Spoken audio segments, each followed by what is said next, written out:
Hi, I'm Sue Stockdale, and welcome to episode 137 of the Access to Inspiration podcast.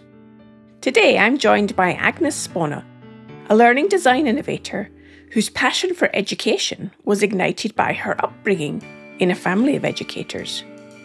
In our conversation, Agnese shares how she has reimagined the way we approach learning. And that's from tailored educational experiences to testing new prototypes that push the boundaries of traditional education. I'm curious to explore with her the role of AI in creating personalised learning journeys and why inspiring curiosity is more critical than ever. So whether you're an educator, a learner, or simply curious about the future of education, this episode will bring fresh insights and inspiration. And as always, you can follow along with the transcription of this episode on our website, accesstoinspiration.org. Welcome to the podcast, Agnese. It's great to speak to you today. Hello, Sue. Thank you for having me. Today, we're going to be thinking about learning design. So maybe the good place to start is what sparked your initial interest in the area of learning design? Yes, I'll give a bit of context of my life that I think nicely leans into my current focus. So my whole family are educators. Because I was a really big rebel in my nature, I decided, no, I'm not going to go in this direction. I'm not going to be a teacher or anything like that. So I went a big detour, which started off with marketing and then moved into digital product management in the large corporates for 10 years. And one thing that was coming there a lot was what it is in for user. So either it's a digital product or it is, let's say, someone who consumes any marketing content. So you always try to shape the messaging and figure out how do you convince someone either to use your product or buy something from you. And then I established my own company together with my business partner, and he was coming from customer experience background. And we were thinking like, what would make sense for us? And by then I already have been working in a couple of unis as a thesis and research supervisor because my blood was still calling me. So I already started to step with one leg in the education sector. And then we were like thinking, okay, my digital product management background and his customer experience background, let's build a learning business that is innovative and really think about the learner, because he was coming from customer perspective and I was coming from product perspective. And how does that look in environment of learning? Was there an example you could give us that would help the listener to picture it in their mind? Who would be the customer that would have come to you and said, we want your help with X? Yes. So I will take as example a community that wanted to build or provide for their members more content and more value as a community. So they wanted to provide learning experiences and learning trajectories where they can obtain certain skills. So the first step would be really look and do the research. First of all, to understand if they want that, because you might assume that, okay, yes, of course, community members, this is such a rich content, right? This will make our community be a better place and more appealing to their members. However, first, you still need to challenge that if that actually is the case. So you start the discovery process. So you start to understand what the members actually want, how much time do they have, what are their ways of learning. If, for example, they identify, yes, learning would be one of the things that I would really appreciate, and then you start to deepen their knowledge on how they learn, what they learn, how realistic is that they actually going to take their online course or whatever course that you have potentially in mind. Do they prefer classroom setups? Do they perform live online setups or on-demand online setups? All these questions. So as much as possible, you try to discover. And then the first thing in learning design is defining their learning objectives. So what you gonna learn? So what is that outcome that you're trying to achieve with this program? And what is the promise? So first, you try to define that. The next step would be really figuring out how to do it. And it's really working together with your audience, working together with your users or learners. What is their preferences, right? And you figure out you have hundreds of ways and you start to cluster the data and see where the synergies are. And based on that, you make a decision, okay, we're going to do it in this way. Then you start to ideate on what exactly going to go in, what kind of content it's going to be, what methodologies. And then you build a prototype. Okay, this is how that might look like. Based on all that research and input that you gain, you build the program and you start to test the prototype. And that's very important. So you have your test groups, someone that you trust will give you extensive feedback So you can iterate and iterate and iterate. So that's traditionally is learning design. So that this process of how you figure out what the learning looks like. And I want to challenge that, let's say, a more traditional view on looking not only on what that exact experience is while you learn, but also look at where the learner's journey actually starts and where it ends. And one of the things that's really hard in education is evaluation of effectiveness of that education. Basically checking if the learning objective that you set out in the beginning, actually you have achieved. And that's the hardest part. It's doable and there are plenty of ways how to do it cleverly. And however, you also might have to give it time. So for example, we sometimes had also in our business situations where people after a couple of years send us like a big feedback letter on, okay, actually now after 2 years when I was been practicing, I finally got the process in and that actually worked. And thanks for advocating for it. That's really, of course, rewarding. But also to assume that learner's journey starts only in a point where they enter already the classroom, it's, in my view, short-minded because you also mentioned, right, inspiration and motivation of learning. That's where it starts, right? How do you inspire people? How do you actually motivate people to recognize that they want to learn? Or how do you identify that gap? And how do you do it in a gentle and kind manner? Because it's a sensitive topic, always, to start that learning journey. And I think that's where service design comes in as a discipline, to think about it a bit broader than only that kind of product delivery space where the learning happens in the middle. So the traditional learning experience might be, let's just take, for example, a leadership course. A company might say, we want to have a course that will help our leaders develop better leadership skills. I would have gone away and designed it. I would pilot it. If it was successful, perhaps by very simple feedback at the end of a course, then we can go ahead and deliver that course. And then at the end, we would have some way of measuring whether the leaders in the organisation were more effective as leaders, whether it was immediately or 6 or 9 months or 12 months down the line. Am I summarising correctly what might have been a traditional approach to learning design? Yes. And not only for, let's say, I think a leadership course. In this case, you still mentioned quite consideration, at least some input about who your learner is, right? So because you already say leadership course, so it's a leader, so it's a certain group of people, you already have a little bit insight. So in your design, you would consider that. But if you imagine a bit more traditional spaces or universities or even schools where learners are put all in one big bracket and only, let's say, the brain development is considered. And that's it, right? So then you imagine the effectiveness of that design, how that would be impacted. For example, to teach the curriculum to so many people that are maybe not fitting that very generic profile. So with the work that you and your business partner were doing, you were making it far more customized to individual learners and really ensuring that the experience provided was meeting their specific needs in the way that they like to learn.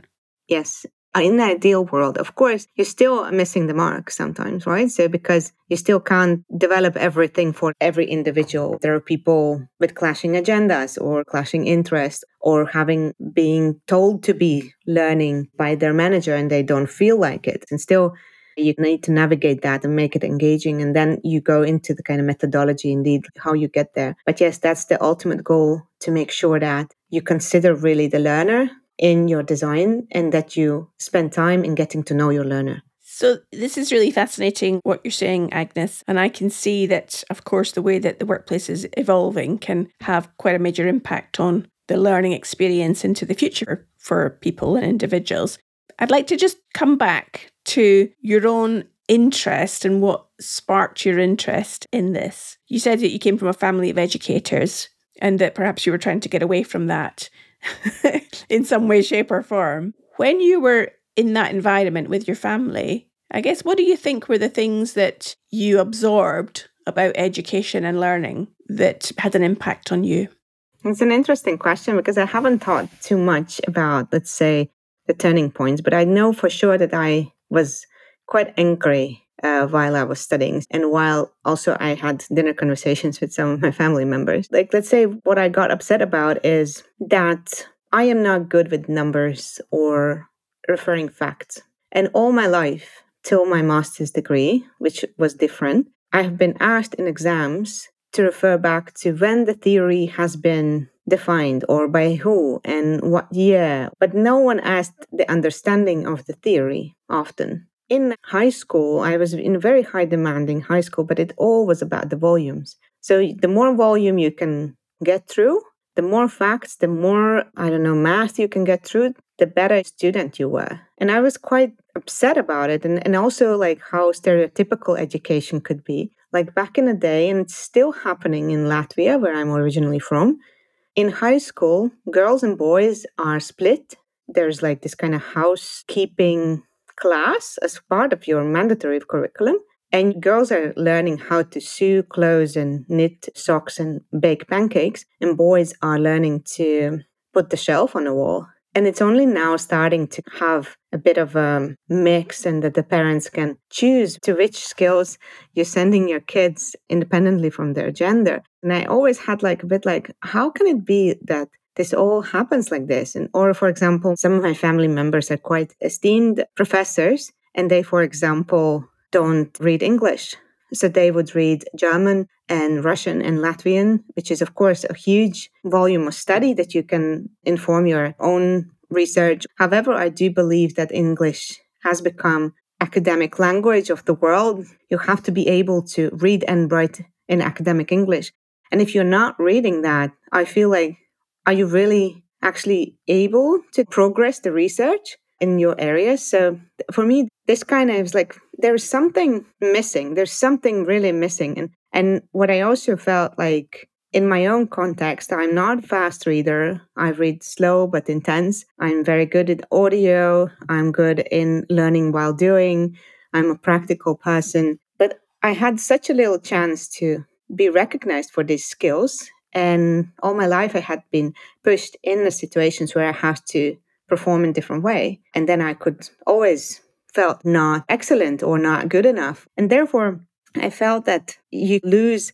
That's why I think also my rebellism came out of like that. I was like, the system and the way how education is set up is not interested in me and in my talents. So I better go somewhere else and do something else. And only over time and over years, then I realized that, well, it's not that they're not interested in me. They're not interested in so many people, and that's a challenge currently, I think, what education faces or learning, what it faces. And the whole boom of e-learning and wanting to scale, and there's a lot of positive things, for example, that the education or information or knowledge becomes accessible to so many more people. However, if people learn and if people succeed in these environments, are they actually achieving those learning objectives or not? That's a design problem. So that's a learning design, because it's assumption just because of the access that the people will learn. So the access should be defined as a first problem. And then they're only thinking like, okay, we just have all this content and we'll just make it accessible through e-platforms or e-learn platforms. And then it will be all solved. But obviously not, because that's not how people learn. That's also for me very inspiring, because there's so much to learn. There's so much knowledge out there, but we somehow haven't yet figured out how to actually make it work for most people, or how to make it even for some of the minority groups. And yeah, so that's very, very inspirational for me. And if you're enjoying this episode, I also recommend that you listen to episode 124, where Neil Whitewick described how we can transform lives by using nature as a classroom. And remember, we have over 130 episodes, ranging from business and sports to the arts and social change. Just hop on over to accesstoinspiration.org to discover them all. Now back to our guest. I'm hearing that passion that you have born out your own experience of the platforms, the methods for learning not being suited to you, and wanting to find a way that it will be suited to more people more of the time. COVID obviously played a major role in changing learning, because we did all go online during that time. If I now fast forward into the world of AI, which again is dramatically changing the learning environment, does that suit the type of work that you do then better, because AI can be more individualized? Definitely. So if we talk about these kind of content piece, right? So then the information and knowledge piece, right? That is part of every learning. There will be always something that you need to theoretize, or there has to be theoretical part of it. And to make it fit more individualistic needs, it's fantastic. So for example, so if you're talking about well-being at the workplace and you want to teach how to build more resilient workforce, you still need to look on who is learning that. So your leadership will need to have a different view on it, right? So they need to have a bit more holistic view, even though the theory of what it is and how it's the same, but they don't need nitty-gritty detail. Then you go into management, they will need to figure out how to implement and activate that in their teams. And then the people, let's say workforce or employees, they will need to figure out how to make sure that they actually practice certain things. It's the same content, but it has to be in very different chunks and very different ways how it is presented to specific groups. And AI can do it in a second. So you don't need to anymore write that. Of course, you need to have your own common sense in that, but you can chunk out the pieces of content quite easily for individuals. The challenge starts in learning, especially, is like the how. So how that information is brought to these people. Because AI currently, of course, offers a limited options for that. And there, I do believe that educators and learning designers or content experts, they can really add that value by connecting with their learners, building conversations and discussions and debates, and also creating that applied environment where you need to apply it, because I do believe that by applying and practicing, you actually learn really the best, especially if you have a bit of theory that you can immediately apply. That will be kind of winning method, and AI is not capable of doing that part. So it's very good in chunking out the content pieces, building individual journeys for learners, but you still need to add that personal touch, in my view, to make sure the learning is really effective. So if you were going back to learn again, Agnes, as a young person, knowing what you know now about how learning is constructed and how it can be valuable for more people, how would you do it differently now? Rather than having sewing for girls and putting up shelves for boys, what would the learning journey look like given all the knowledge and technology we have today? To make it very concise, for me, that is all about learners-led content. So that you as a learner, you can define what you learn. Of course, I don't talk about 5-year-olds who learn to read or do math, but I'm talking about even in high school, where you can pursue your interests. But there is one catch. You need to be able to define that. You need to be able, as a young person, to figure out what is your interest and what you want to learn, what kind of person you want to be. And you need to believe that you can do it. And that's a big catch in education. And that's education currently is quite missing in any context, whatever. So that people often are not capable of defining that. Or they lack curiosity or courage to explore different things, even if they maybe don't know if they are interested in that. But they are not putting themselves out there to learn that. So that is prerequisite in order to then lead your own learning. I just had a discussion today with someone, very senior educational professional. She works in business of learning. So they also have a huge learning business, and they're looking at teaching thousands of people a certain skill. She was like really sharing her frustration that students, she has her own 3 kids that move into university level. The young people cannot choose what their degree looks like. So for example, if you want to look at learning designer as a profession, so you would want to learn about AI, you want to learn about project management, you want to learn about instructional design techniques, you want to learn about how human brain works, about psychology, all these things, but that degree doesn't exist. However, all these topics are broadly covered in almost any, let's say, state university, but you are not capable of choosing that. And then we were looking at, literally, while we were conversing, we were looking at various countries, so UK, Germany, France, US, how actually the universities have been trying to address that. So in US, you have majors and minors. So in theory, through minor, you can discover that you are actually interested in something else. In France, you have to do everything. It's mandatory. You don't have any option. This is what you learn. That's it. In Netherlands, for example, if you go in applied sciences university, first year, you're taking this subject, like a typical subjects like finance and law and project management and all those things. So you earn your first year degree, which then you can transfer to any applied sciences university in the country, because they have built it in a way that, yes, you probably don't know when you are 19 what you want to study, so you can switch it around. In Latvia, for example, we have these kind of A, B, C types of subjects. So A, you have to do mandatory. B, there's a more precise information, but let's say from 6, you have to choose 4. And then C, you can choose whatever course. However, there is still this hierarchy of topics. So you still have these kind of mandatory things that you have to learn, and those are the most important.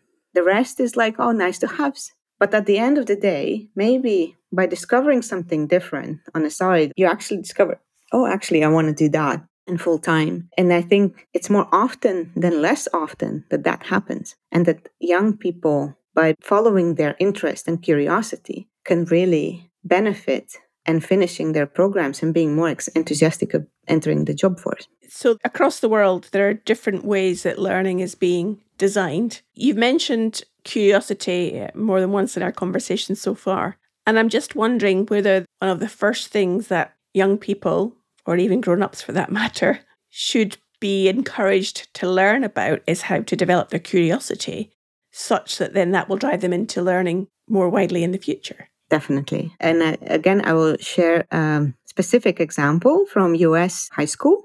It's a private high school. Also comes from my network, from someone who worked in these type of schools. They had this very enthusiastic teacher, and he believed in interest education, and he really believed in this kind of learners-led selection of the topics that they want to explore, and actually give them opportunity to explore it in a proper manner, not just going on Wikipedia or watching YouTube video. So what happened in that school? So you could identify whatever interest, or for example, you want to learn more about dinosaurs. You identify that interest and say, okay, I want to learn about dinosaurs. And if you got 2 more people who also want to learn about dinosaurs, so 3 people cap, which is super low in my view. So it's fantastic. So the school would have a budget allocated for that. So they would actually hire someone in to teach these 3 kids properly about dinosaurs, about the history, about everything, the whole shebang. And that I find it really, really fascinating. And then kids, through that, of course, if they could just say, okay, I want to learn about this, and you actually have been given chance to learn that, how else even to spark your curiosity? So by being exposed, by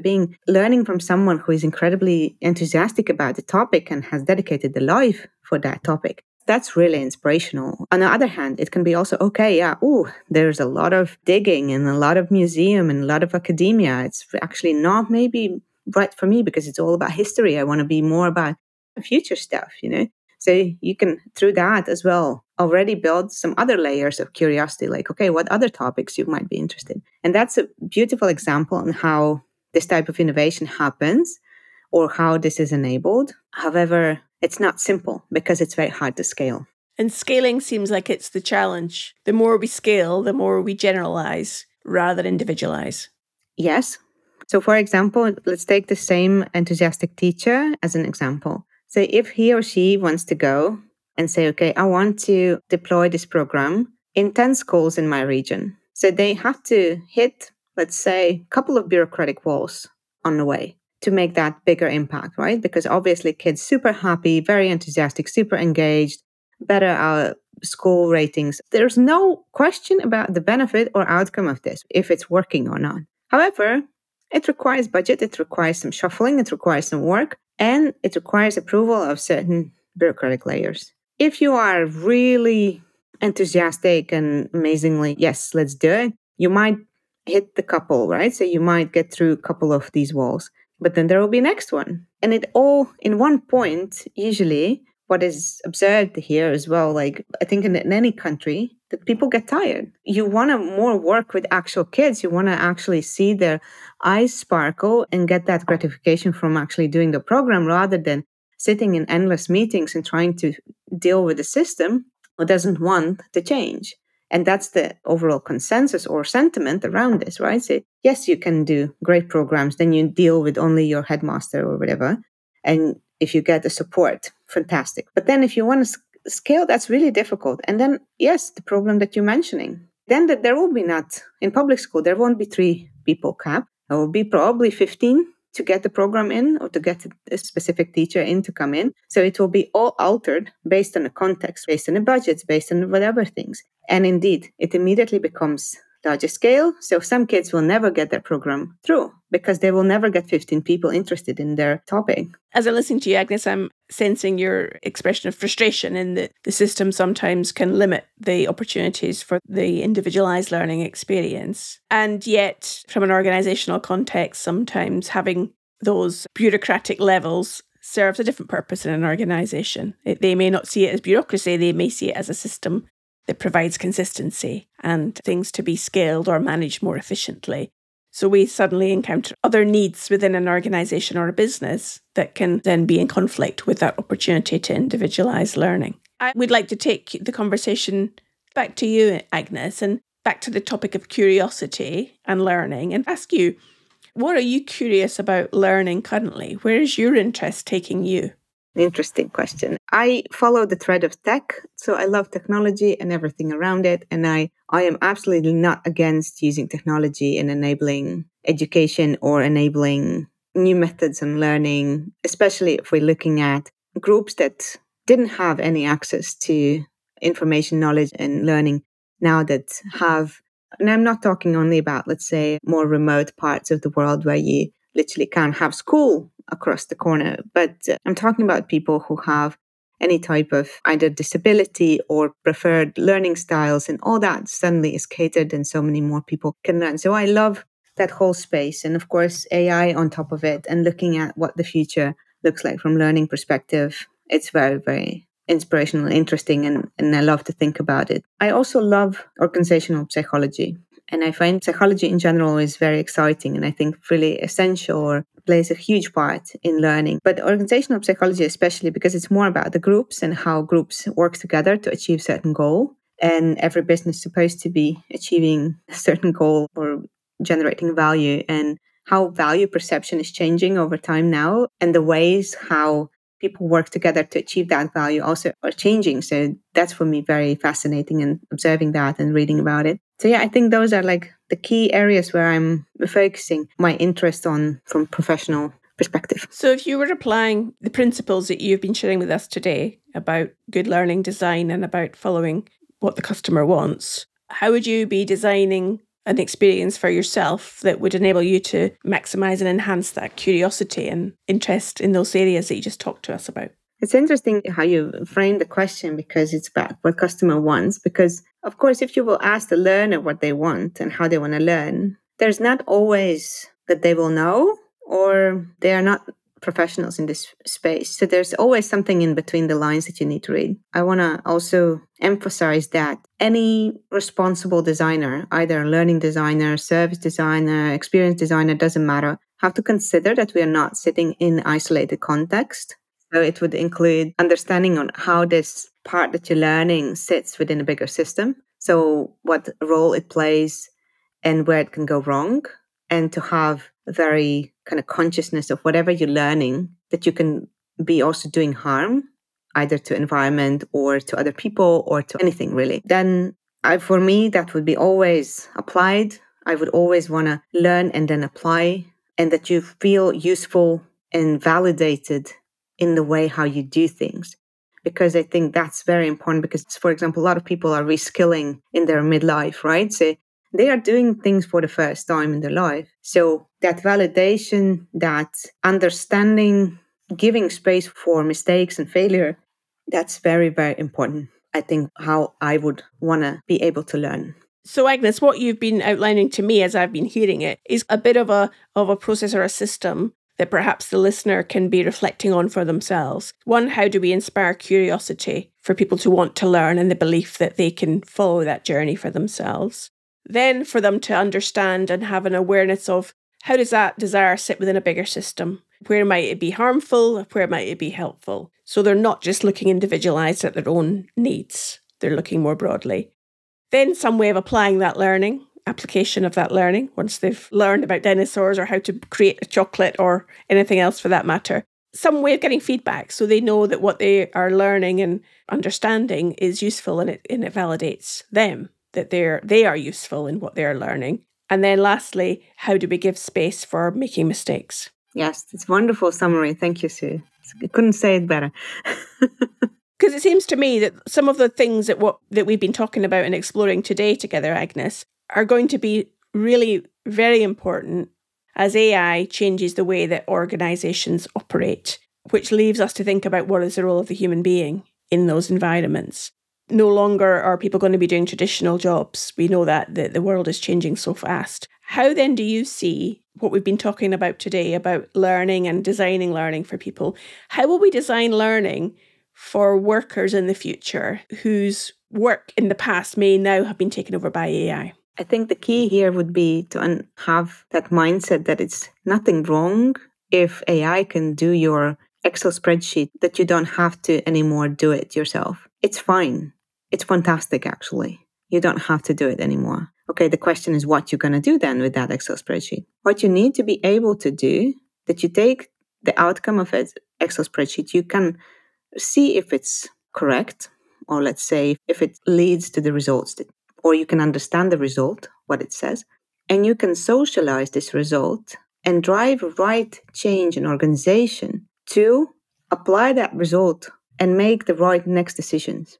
If you very simplify that, then there's plenty of this type of tasks where we spend so many hours of our workday that we don't need to. However, we spend really little amount of time socializing with people, explaining what analysis you have, why it's important, how we can change things and see and have that vision and, again, curiosity on what can we do better, how we can apply this insight into making something new or bring some other value, or if we're getting insight about something, let's say, not so positive.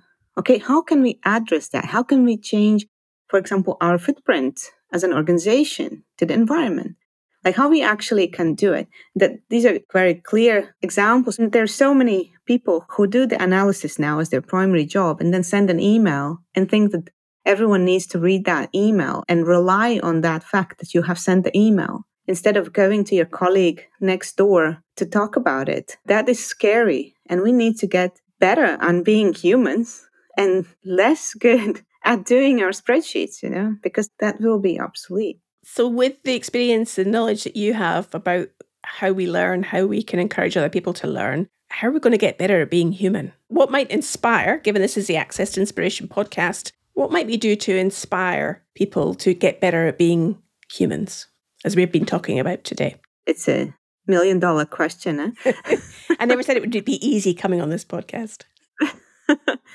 For me, probably the key, what I have discovered lately, in the last couple of years only of my life, is the power of listening, the power of actually hearing the other human being and listening empathetically. And when you learn, I know that also when we were teaching various topics, it doesn't really matter what. A lot of people want to be skeptical towards learning. So they feel like, oh, but I already know this. Oh, you don't have enough credentials. They will always find a reason why they want to bail out, or why they don't want to listen to you, or why they don't want to do the work. And that can be various reasons for that. But one of the things that if we would get a bit better in listening, a bit better on hearing what other people are saying, trying to do that empathetically, meaning that doesn't mean that you have to accept every single person in this world, but you can at least accept the fact that they just are who they are. I think that already would be a huge leap.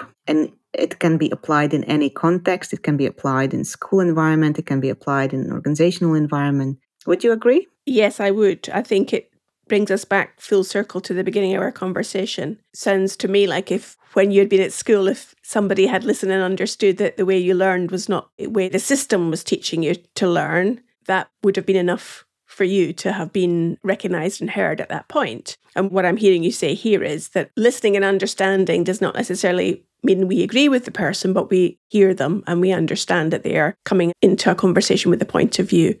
And that is an important part of us being human in the future, in those discussions with those Excel spreadsheets that AI have created for us. Exactly. So if you were looking into the future, even further than we have been, Agnes, and thinking about what you believe your contribution, what your legacy you would hope would be, I wonder if you've given any thought to that.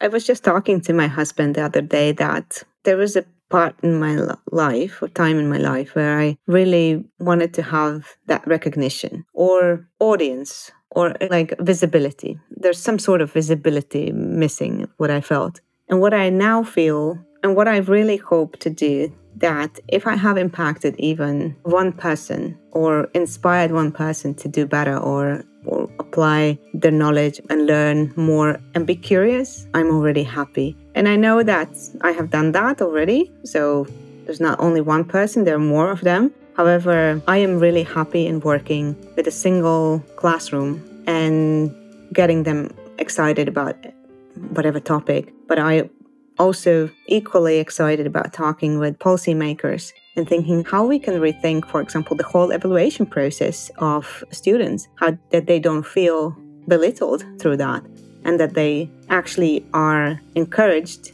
to reach the learning objective rather than score a good mark. Well, I'm certain that through our conversation today that the listener will have gained some new insight, and I'm sure you will have sparked the curiosity in at least one of our listeners to discover more about this subject and consider what is going to be the role of the human being in the world of work as we move forwards. Thank you so much, Agnese. If people want to find out more about you and where you might hang out on social media, how might they do that? Every day I'm on LinkedIn. So by my Agnese Spona on LinkedIn, you can always find me and contact me. I also have a Doodle Instagram account where I observe life and things around me and I make little doodles, and that is on Instagram as Ness Thinks. And of course I have a website as well, which is think-ness.com. But yeah, I think the easiest way is LinkedIn or Instagram. Well, we'll make sure we put links to those on the show notes so people can find you easily from there.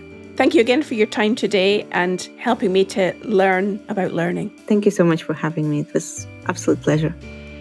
Well, thanks to Agnese for piquing our curiosity about the way that learning is evolving through the use of AI. Finally, I have one small ask of you.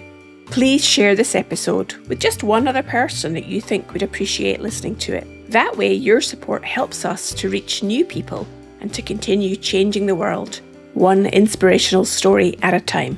Next week, I'll be back speaking to another inspiring guest, so I hope you can join us then.